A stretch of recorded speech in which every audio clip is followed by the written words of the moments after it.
मंडळी, ही दृश्य बघितल्यानंतर आपल्याही तळपायाची आग मस्तकात गेली असेल। वसईच्या भावलीमधील ही दृश्य मन हेलावणारी आहेत। रस्त्याकडेनं एक व्यक्ती चालत येत असतो। याच दरम्यान अचानक भरधाव वेगानं एक ट्रक येतो आणि त्याला जोरदार धडक देतो।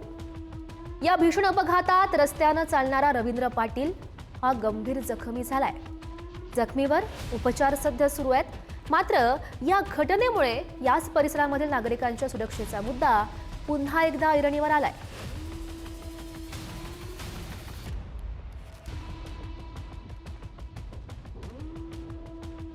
चोरट्यांना संधी मिळाली की ते कुठेही हात की सफाई दाखवतात, मग ते तुमचं आमचं घर असो किंवा देवाचं मंदिर।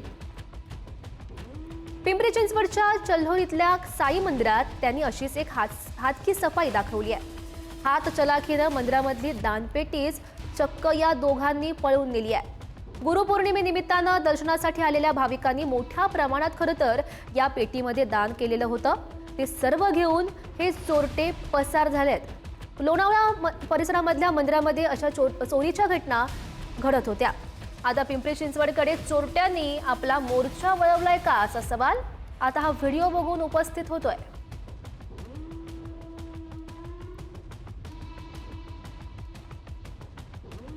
तर आपण बघू शकतोय दिवसेंदिवस चोरीच्या घटना वाढतायत। अशातच आता चोरांनी मंदिरांना सुद्धा टार्गेट केलंय। नाशिकच्या येवल्यातील नागेश्वर मंदिरातील दानपेटी चोरांनी फोडली आणि पैसे घेऊन पळ काढला। या मंदिरात मोठ्या संख्येनं भाविक दर्शनासाठी येत असतात। याचाच फायदा घेत चोरांनी हा डाव आखला आणि रात्री 2 चोरटे थेट मंदिरामध्ये शिरले। भाविकांची रोजची गर्दी पाहून चोरांना काहीतरी मोठा माल हाती लागेल अशी आशा होती।